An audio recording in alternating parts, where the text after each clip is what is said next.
and welcome to another episode of Stolen Droids Podcast. I'm Collin. I'm Zonner. And I'm Tom.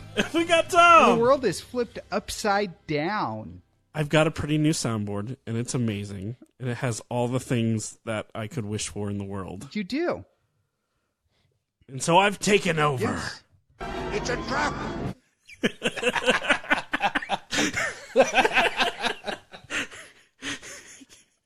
I don't even know what editing this is going to be like. What? You got... You don't like my Admiral Akbar addition to the soundboard, Soundbites? I don't even know what editing this is going to be like.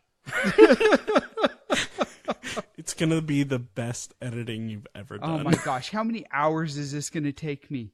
No, it's supposed to help. It should be pretty streamlined, hopefully. Yeah. Yeah, it's going to be great. Let's hope and pray. We'll see how it goes. Listeners, we need your thoughts and prayers. Welcome to the show. We're back. Collin has a new toy, and he is very excited, obviously. So I gave him the distinct honor of rocking us into the episode here. And we don't have video going yet. We are on YouTube, though, if you choose to listen to us. We do have audio going on YouTube. Oh, yeah, we're all over the YouTube. We will eventually have video as with of our a week podcast ago. episodes, though. But if you could have seen him dancing as the theme song was playing, you would have It was beautiful. either Shed a tear. Shed a tear in horror or probably died laughing. I don't know which. It's all the same. It was better than Elaine from Seinfeld, I will say that. Not that you would know what that's like because you haven't seen Seinfeld. Hey, I've watched 3 episodes and I went to Jake's panel. Collin. I feel like I know a little more. That's good. I mean, it was the only thing on at midnight in my hotel room in Texas. As my cousin in the South said, you need to educate yourself on some Seinfeld. She Need didn't to say be the Seinfeld part. educated. Mm-hmm. Gonna educate you. You do. You do. Now, I got to give a shout out to our unofficial sponsors this week. I gave them some props on social media before we started recording this episode. No, you're not able to give them props if you don't share them with me. Nobody's stopping you from going to the store except, oh, right, you're not in Texas, so you don't get to partake in the goodness that is Bluebell ice cream. Now, we've talked about this on the show before, but Bluebell ice cream, their peanut butter cookie dough, chocolate ice cream, whatever it is, I don't even know what it is. I got to look at the picture because it's fantastic. It is the greatest thing ever. This is the ice cream that I talked about on a couple episodes ago that I don't share with my children because I'm a horrible person.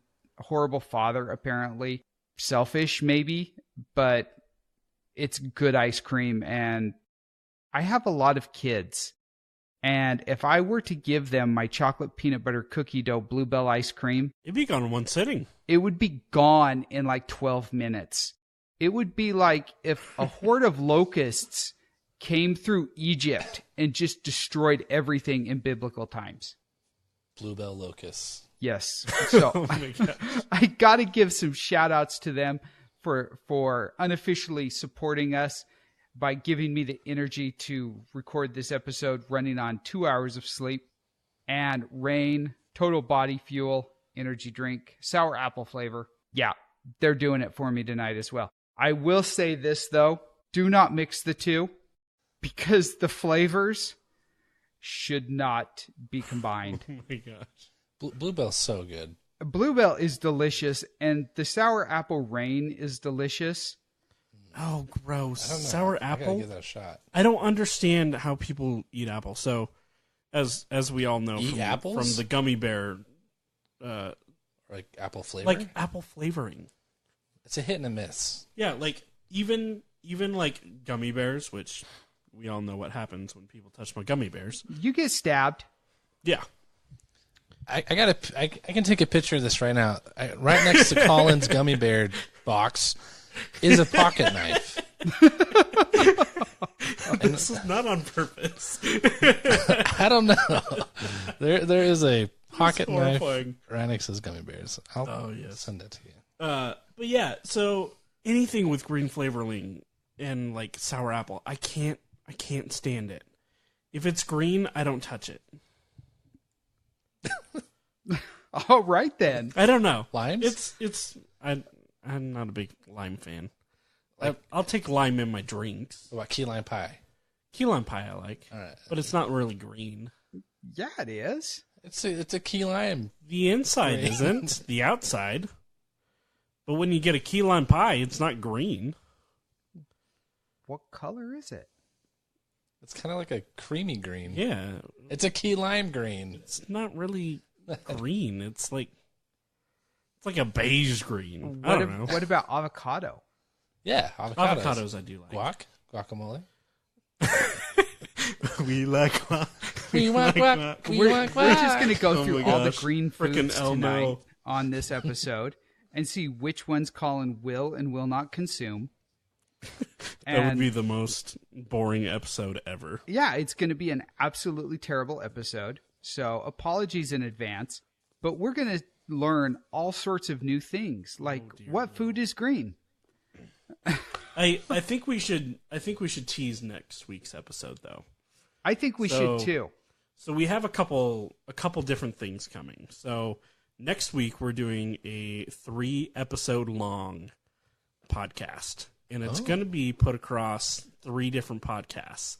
It's what we're calling Crisis on Infinite Podcasts. Now, if you listened to last week's episode, when you were in recovery, Collin, I don't know if you've caught up on that yet. By the way, I was going to ask how your recovery was.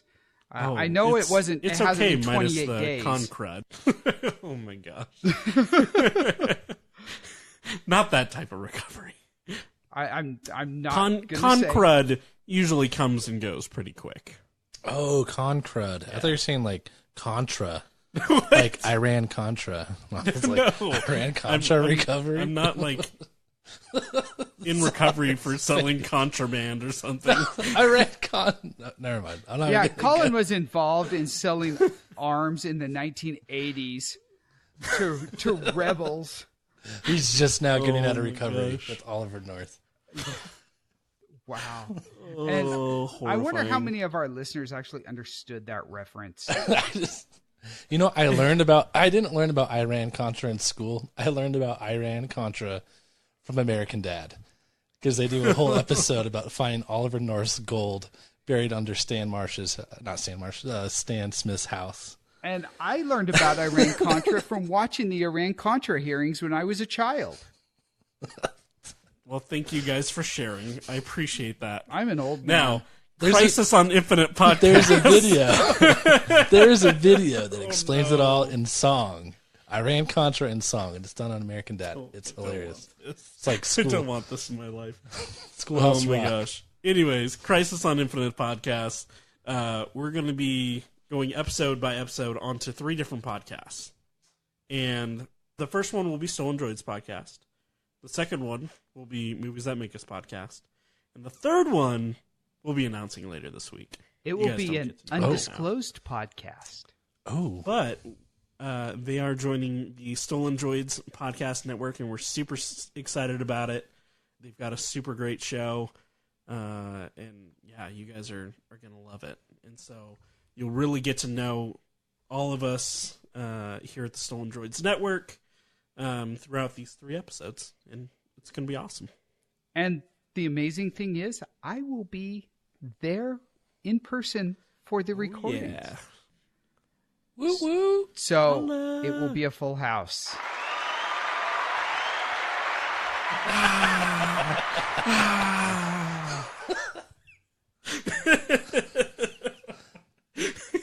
You love it and you know it. Oh my gosh.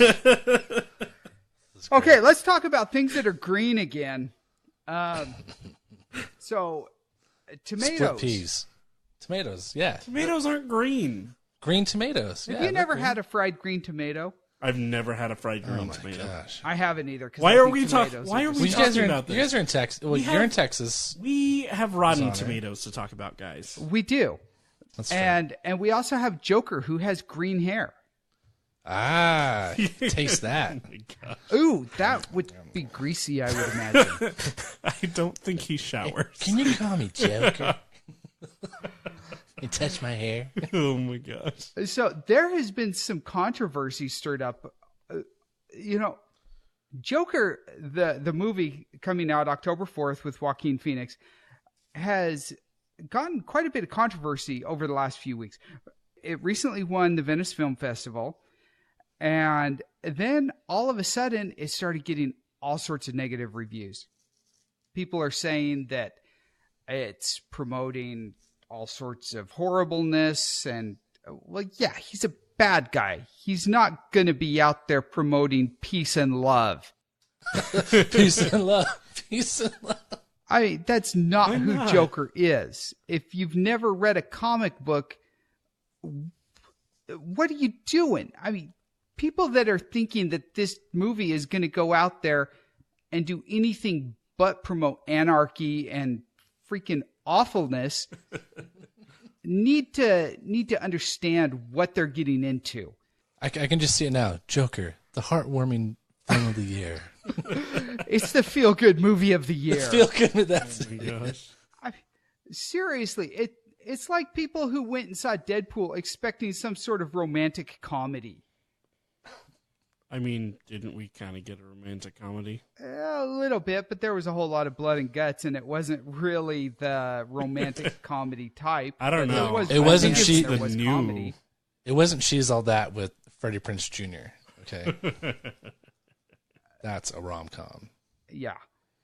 So, anyways, Rotten Tomatoes is catching a little bit of flack right now because they've been caught giving rotten scores to the exact same score, or rotten rating, I guess, rotten review. I don't know what it is. The little rotten icon to the exact same score that they give the fresh icon to. Nicholas Barber, who is I think he's a BBC reviewer, he gave the movie a 3 out of 5, and they showed his review as rotten. However, there are 2 other movies that he gave 3 out of 5, both of which are Marvel movies, Spider-Man Far From Home and Avengers Endgame, and they both have the little fresh icon next to them. I've gone through and I've looked, and there are some discrepancies going on here.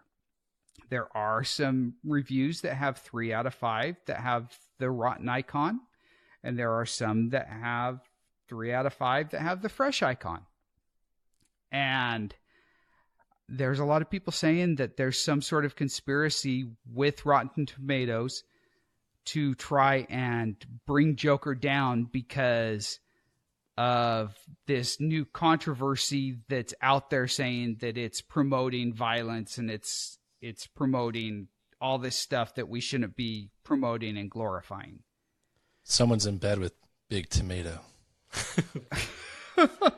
I don't think that it's necessary controversy or conspiracy. I think it is more so focused around a bad algorithm that they have in their system that's just not scoring it properly. I think you might be right, because I'm looking here and I can see actually on the same movie, I'm looking at the same page here. One review on top of the other. One is 3 out of 5, and it's rated fresh. The one right below it is rated 3 out of 5, and it's rated rotten. And so they've got a serious issue here, not in that they're trying to manipulate scores, not in that they're trying to manipulate what people think of the movie or how people perceive the movie, but their algorithms and their code behind how these are being presented to site visitors is buggered up, I think. They've got a problem there, and it is, I think that it's problematic. I think that that is the real issue here. Not that they're trying to manipulate anything, but that they've got bad logic on the back end. That's my thinking. And as much of a fuss as people want to make of this, I think it's a non-story. The real story is that Rotten Tomatoes needs to fix their algorithms so that there's consistency across the board. And so that all the movies are being treated equally. And I think it would be probably in their best interests if they could somehow take all of these different scores that are being submitted or being aggregated and put them into the same type of format. And I know that they're trying to do the fresh or rotten, but I'm looking at some of these. They've got everything from letter grades A, B, C, D to 1 out of 5 stars to 1 out of 10. I mean, they've got rating scales that are all over the board here. And when you're taking everything and trying to make it into just one thing, it's hard. What they need to do is they need to try and just get everything and make it one thing and then present that to their site visitors. And I think that will make life a lot easier for people. And they won't have these controversies pop up where people are saying, oh, they're trying to manipulate the data. That's my thought. I completely agree. Yeah. I mean, Rotten Tomatoes has always kind of confused me a little bit because for the longest time I didn't realize there was a critic meter and like a people meter. Well, in between those issues and then the controversy back when Captain Marvel came out and the audience was like tanking the reviews before it even came out. Oh, the review bombing? There's definitely some serious like glitches within the system that they really need to hone in and get control over. It's like, who do we trust? Yeah. Tell us. Well, and it's interesting too, because if you look at Dave Chappelle's new comedy special on Netflix, the critics hate it, but the audiences love it. And so do you go with the critics on that one, or do you go with the audience score on that one? I don't know. Yeah. It's a tough call. Rotten Tomatoes, though, I think has a lot bigger problems. And if they don't get them sorted out, people are going to go elsewhere. I think they're losing a lot of credibility, and this is just one example. Do you know why? Do I know why what? Do you know why? Well, because... It's a trap! Oh my gosh. It's a trap. Yeah, I do. Actually, I trust IMDb a lot. I like their scores. I feel like they're pretty decent. I mean, I don't know. I'm a firm believer in if you're interested in the movie, just watch it. I mean, if sometimes critics give bad reviews and it's a great movie, and like I'm trying to remember, like My Dog Skip or something like that. Like I remember when that came out, it didn't have it had okay reviews, but when I was a kid, I watched it and I cried. I don't know. So as a kid, it was great, but adults are like, ugh, another dog movie. Well, and that's true. I mean, you bring up a great point there, Tom. If this is a movie that you want to go see, and I'm when I say this, I'm speaking any movie. If it's a movie that you want to see, who cares what the critics say? Go see the movie. Support the movie.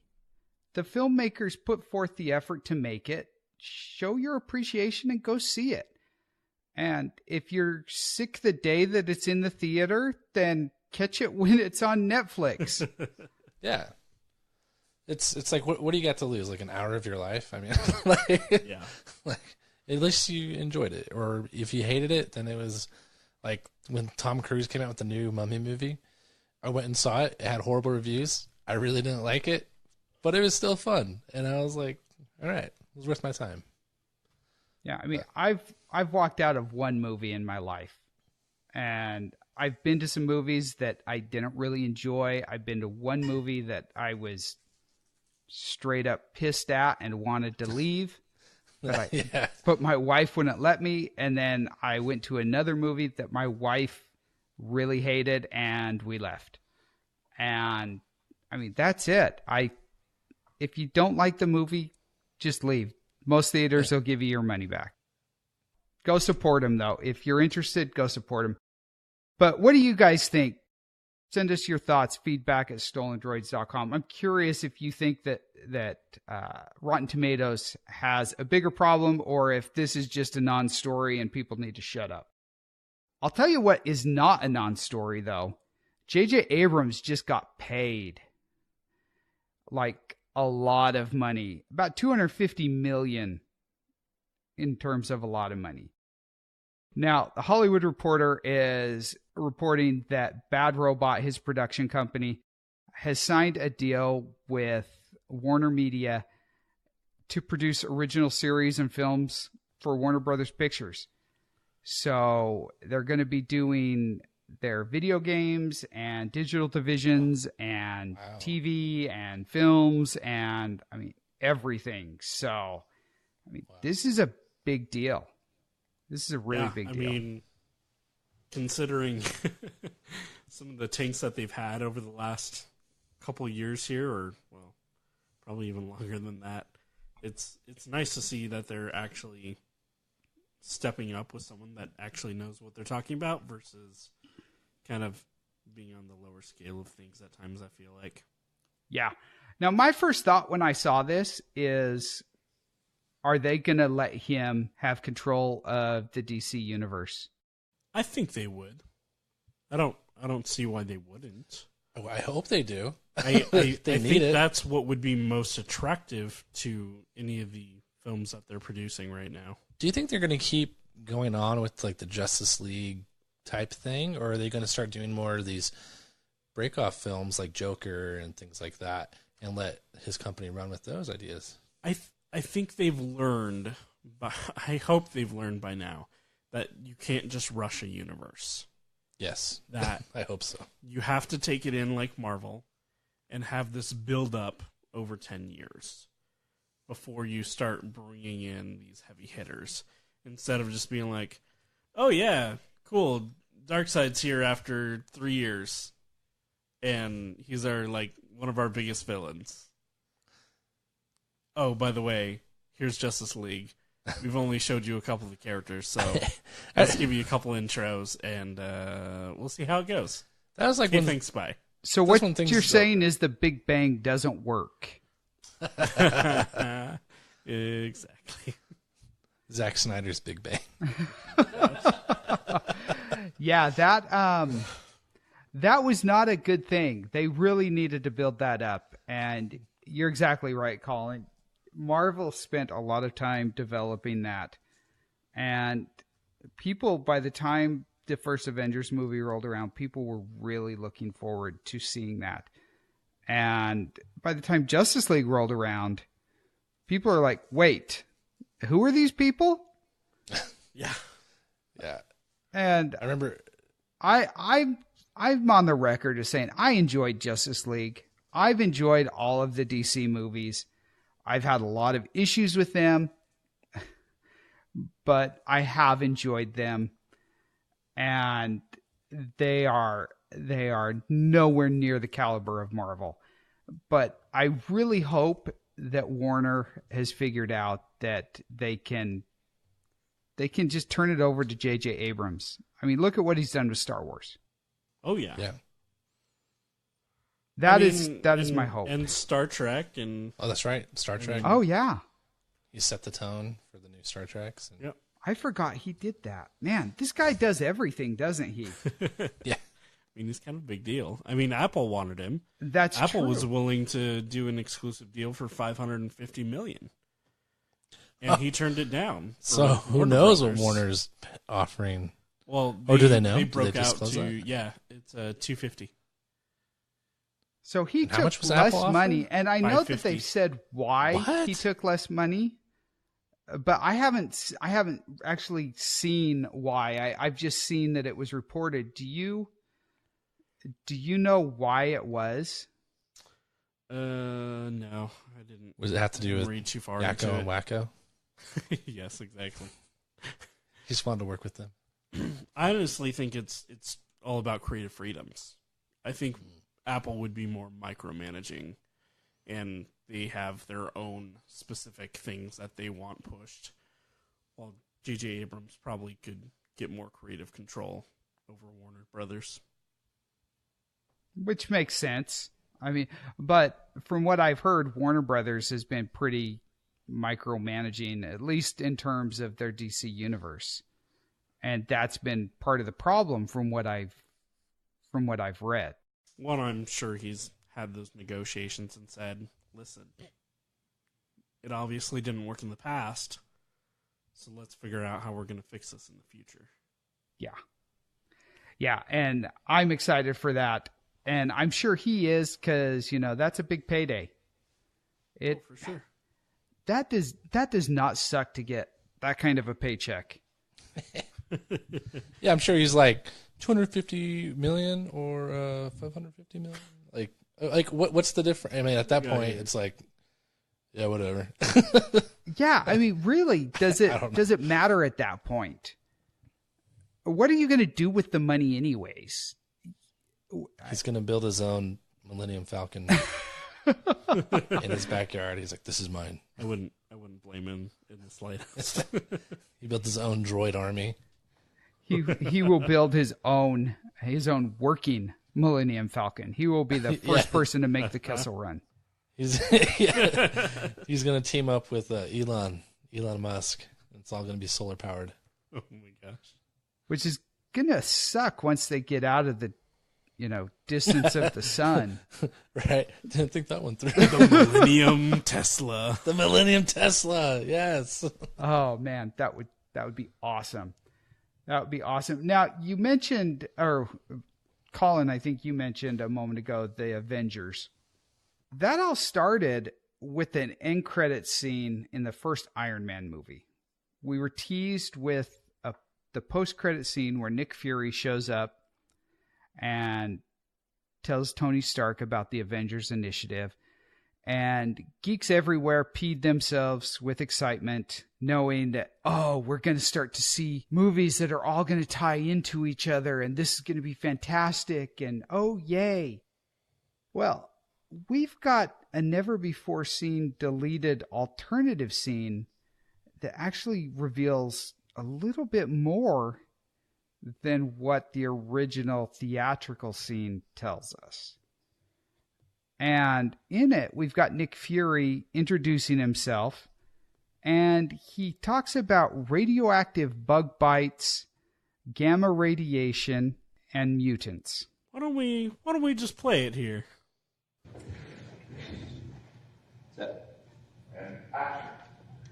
As if gamma accidents, radioactive bug bites, and assorted mutants weren't enough, I have to deal with a spoiled brat who doesn't play well with others and wants to keep all his toys to himself. Who the hell are you? Nick Fury, director of S.H.I.E.L.D. I'm here to talk to you about the Avenger Initiative. Well, what are we avenging? Whatever the hell we want. Yeah. Woohoo! Woo! That's a wrap. Let's get out of here. Okay, that part of your new toy is awesome. I will say. Right? That's cool. That is cool. But yeah, I think it's interesting that, he specifically calls out Incredible Hulk, Spider-Man, and the entire X-Men universe. Which is interesting considering the fact that Sony owned Spider-Man, still does, and Fox at the time owned the X-Men.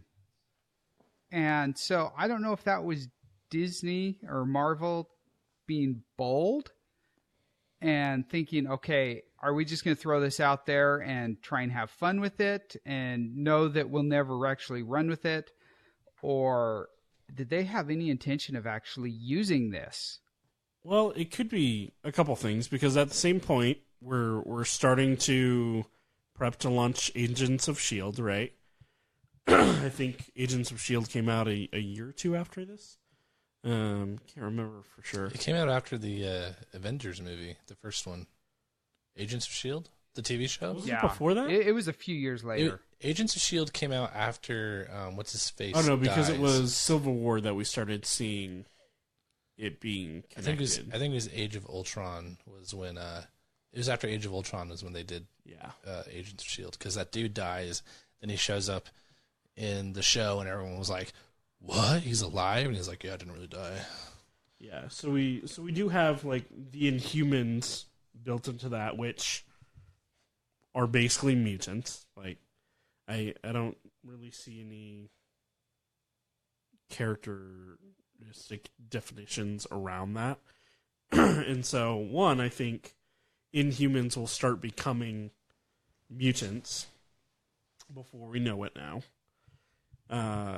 But based on that as well, I think they were probably in talks, and they were hoping to be able to get Fox to allow them. That's my thought. Is that to those rights, and negotiations.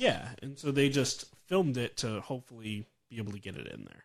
Okay, so Iron Man came out in May of 2008. Agents of S.H.I.E.L.D. premiered its first episode in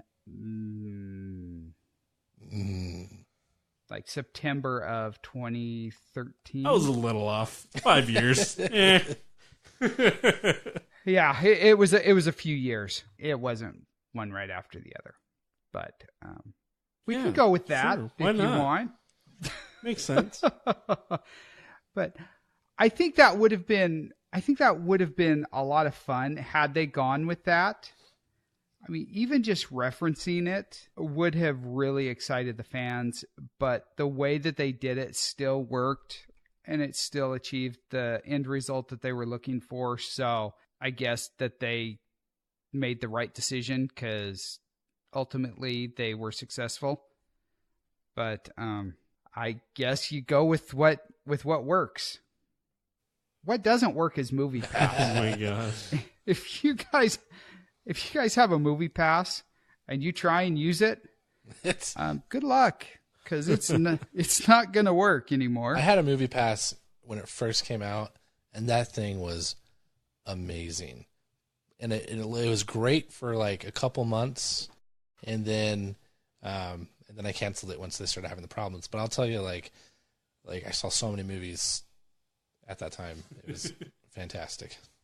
When that first came out, that was like a golden ticket to Willy Wonka's factory, man. I saw It Chapter 1 twice. One of my buddies, he was starting to brag about his card, and I was just like, it's not going to work. Like, there's no way this can be profitable, right? And he's just like, no, you just got to get it. You just got to get it. And I was like, no, I'm not going to bother. It's not going to stick around. And I was surprised when it kept sticking around. But at the same point, they were wasting, like 20 million a year or something like that just in getting tanked. Yeah, I canceled my pass within the first year it started. But yeah, I was reading an article, and they were just like putting all their own money into it because they weren't getting anything back. But they're like, oh, it's going to be good. We're going to be able to sell the data, because that was their hope, was that, hey, we can collect all this data because we know who's going to go see this movie, that movie, which ones are the hot ones and stuff, and we have all their information, like age, all that stuff.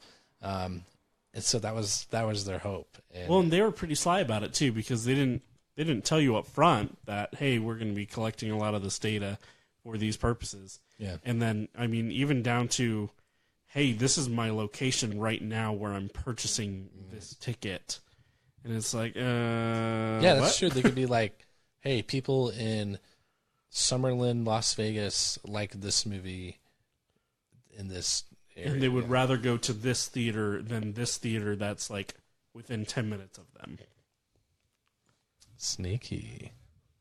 And I remember talking about that when it was discovered. We talked about it on this show when it was discovered that they were actually selling your data. And it was a big deal. People were pissed, as they should have been. And now it's kind of crazy because people find out that someone's selling their data. I mean, look at Facebook and how they sell everyone's data. Nobody cares anymore. Just take it. But it was enough to destroy MoviePass. And yeah, it's been a couple of years since that came out, and since MoviePass has officially ended. They shut their service down on September 14th, but nobody cares anymore. It's just so commonplace. Everybody expects that your data is being ripped off and sold now. Yeah, like the Russian face app thing. People are just like, whatever, Russia, have my face. I don't care anymore. Yeah, I mean, it's just so commonplace that we've become numb to it. And I mean, I've been hacked. I don't even know how many times that I'm just like, okay, great, another one. Here we go again. I just got 10 years of credit monitoring. Okay, good. Yay. If they're handing out 10 years of credit monitoring, something's going wrong. Yeah, that's how bad I've been screwed. I'm so sick of this nonsense. Yes. And it's at the point where my kids, when they find out that I got hacked again, they're just like, again, Dad.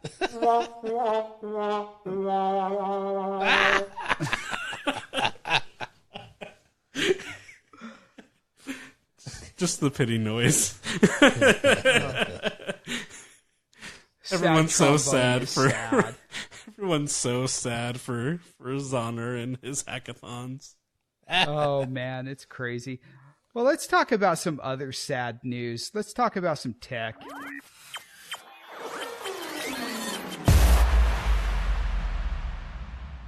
We could just jump right into the Apple's iPhone event, but that's not really sad. So let's talk about some sad stuff. Let's talk about Microsoft, how it hates its users, but really only the ones that are on Windows. Because that always makes sense. Which they've tried to make sure is all of them. We've talked about their update issues in the past. Recently, they continue to inflict a large number of problems on their Windows 10 users when it comes to system updates. And this is just awful. In the last few days, they've had to issue another warning to its users. Apparently, they've got some issue that's now not only causing search problems, it's breaking the start menu, the action center, USB connections, and causing audio problems.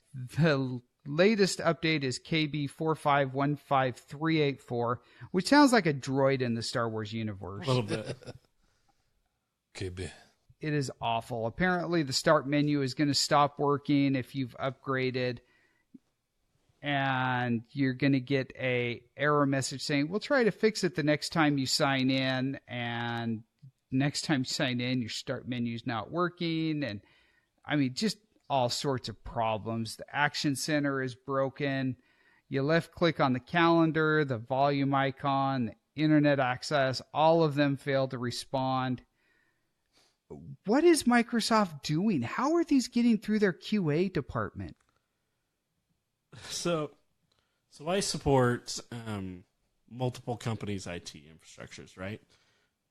And every single time Windows comes out with an update, if we have those updates automatically rolling out the first time that they hit, we experience all these issues. So we've had to go through and we've had to set it for all of our customers where they don't do Windows updates until 2 or 3 days after those initial patches release.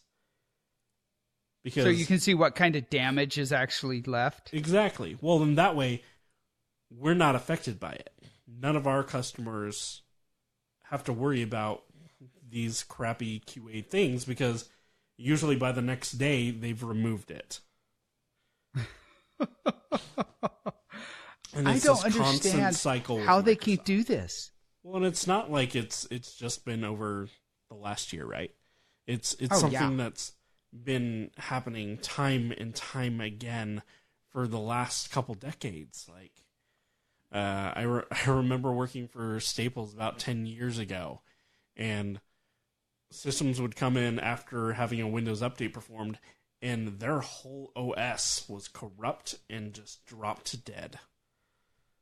To the point where sometimes you could get the data, other times, nope, you're screwed. You'd think that a company that's been around as long as Microsoft would have some understanding of how to roll out an update without completely destroying everything around it. But yet they don't. So if you're a Windows 10 user, which you probably are, good luck. I am. I don't do automatic Windows updates. Yeah, I just kind of wait and leave my computer on and don't update until I feel good and ready to update, because I don't want these problems. Kind of like Collin was talking about. If you put stuff off, then you don't need to get these bad updates inflicting your system and making you cry. But Microsoft does like to make other things cry. Well, their AI likes to make other things cry. Other people cry. And Taylor Swift's having none of that. Yeah, don't mess with my Tay-Tay. This is hilarious. So they put an AI chatbot out on Twitter, and within was it Twitter that they released it to? And within 24 hours, the thing was a complete racist jerk. What? And yeah, it was named Tay. Tay-Bot. Yeah, the Tay chatbot, and it was pretty bad. Within 24 hours, this bot was praising Hitler, and it was like attacking women. It was just terrible, and it was all stuff that had been taught by the users out there on the internet. And Taylor Swift's attorneys reached out to Microsoft and said, quote, "We represent Taylor Swift, on whose behalf this is directed to you." They argued that the use of the name Tay created a false and misleading association between the popular singer and our chatbot, and that it violated federal and state laws. And this is all in a new book called Tools and Weapons, a book about how technology is both empowering us and threatening us. And so they really were not happy about it, and the bot was pulled within 24 hours. Here's the thing. I get it. Totally get it. You know how many people in the world are named Tay or Taylor? Yeah, that's very It's arrogant reaching. to be like. That's pretty arrogant to be like. Yeah, they're naming this after me. Oh, it's me. I'm Tay. I'm the only Tay. Like, She is, though. Better back off from my Tay-Tays. but it's like, what about all the other Tays out there? How come they couldn't sue for Yeah. defamation? Yeah, what about Tay Zonde, the Chocolate Rain dude? Yeah, he breathes away from How the do we mic. know that it wasn't named after him? Yeah, how come he can't sue? Like, the audacity of Tay Tay. Maybe he tried, and maybe Microsoft said, "Screw you, Chocolate Rain. They're like, dude, really? We'll give you some candy. We'll give you a free version of Windows with updates for life," which is basically the same thing as saying "F you." Yeah. Our last headline we want to talk about: Apple. They had their Those are iPhone green. this week. Sometimes, by the way. They are green. Do you like green apples, Collin? Isn't that how this all started? I mean, they're okay. Actual real green apples? Wait, are we not talking about the dark green iPhone?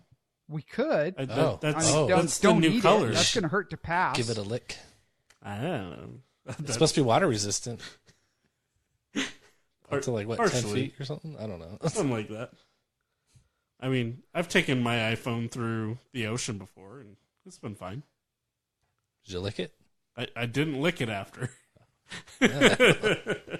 So the big news, I mean, they came out with Apple TV, which is going to be $5 a month. They announced that. They announced the new Apple Watches. They announced some other stuff. Apple but Arcade. The big news is the iPhone 11, which is going to be $50 cheaper than the comparable model from last year.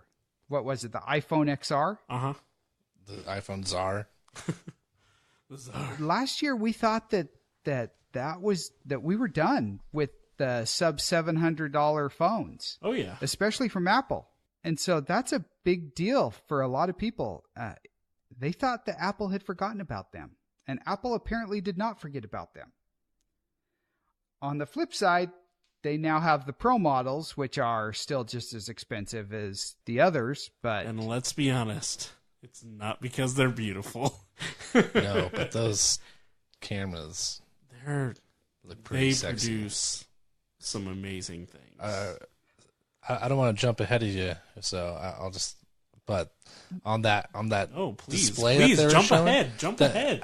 The display they were showing where they showed I thought that was so neat. The video that was made with the phone was awesome. But I was like, well, that's cool. I mean, anyone could film and then import the media and edit on their computer. But then when Tim, or whatever his name is, was all like, and it was edited on the iPhone, that's when I was like, I want it.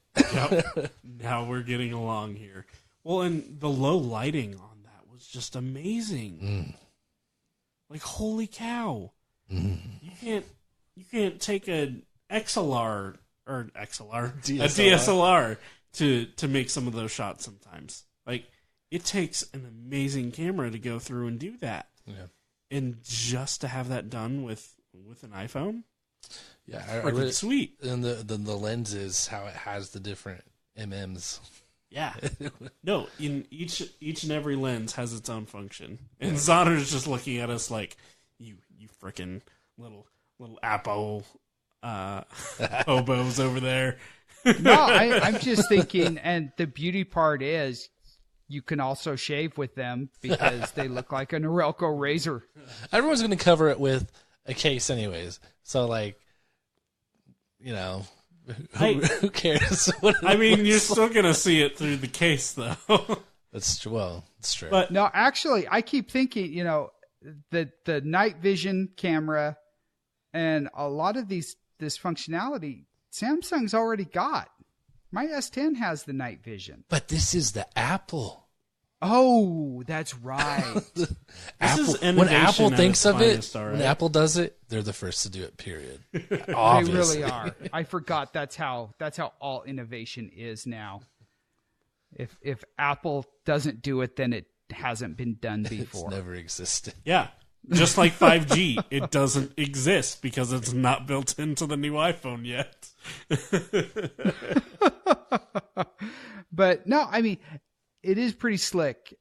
I was talking with one of my kids the other night. I can't remember if it was my daughter or my son, and they were talking about the new iPhones and saying, oh, well, my friends were talking about this, and I think it was my daughter. She was saying how her friend was making fun of her because she has a Galaxy S8.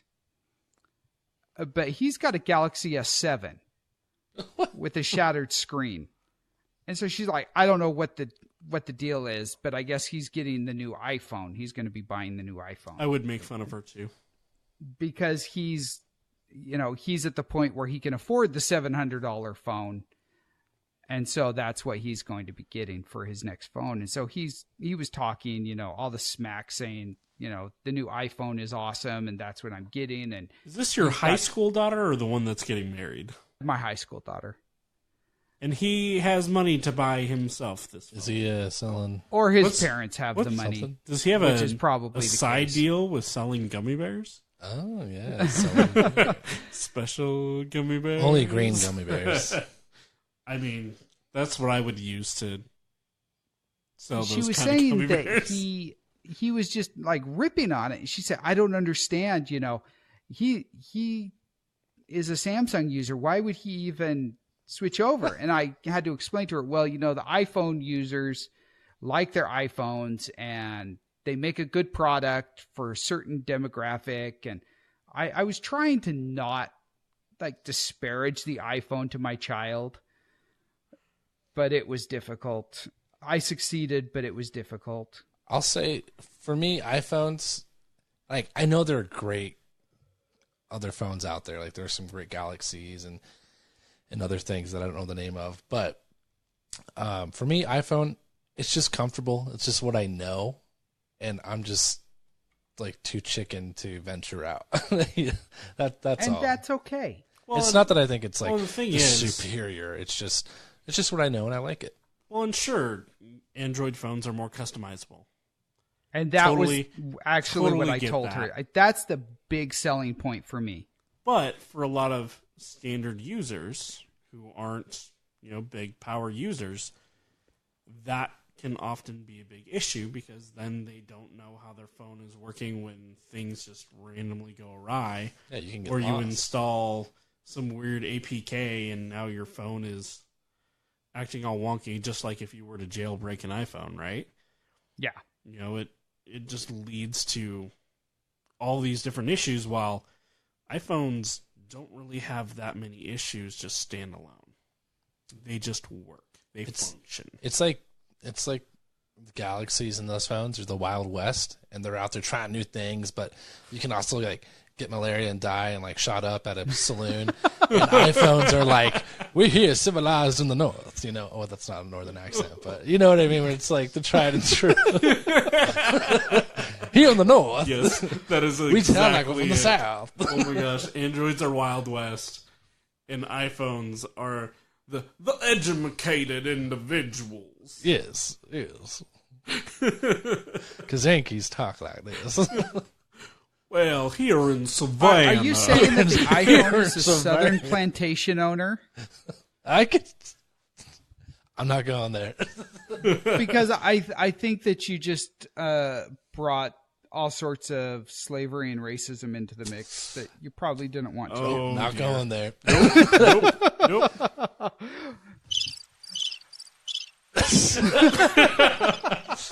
Yes, Androids and all those phones are the Wild West. iPhones are like New York City in 1880. Established, kind of crazy at times, but a pretty well-oiled machine. And adapting concepts that are working in the West. That works. There we go. I like that analogy. Just went in such a weird way. Savannah. Before we get too far, that's the end of our show. So thank you for listening. Thanks for having me. Appreciate it. If you'd like to chat with us, give us your feedback, hit us up at feedback@stolendroids.com. You can also find us on the social medias, pretty much at Stolen Droids everywhere. Yeah, Facebook. Leave us a review. We love them reviews. Any way you can give it to us. So shove them straight up in your pod holes. I don't know. Did you say pod hole? Yeah, like your ears. They're like pod. You listen to podcasts, so you listen to it through your potholes. Okay, we have a new anatomical term. Wow. It's a beautiful thing. Let's just eject. Oh my gosh. All right. Well, we'll see you guys on our next episode of the Stolen Droids podcast.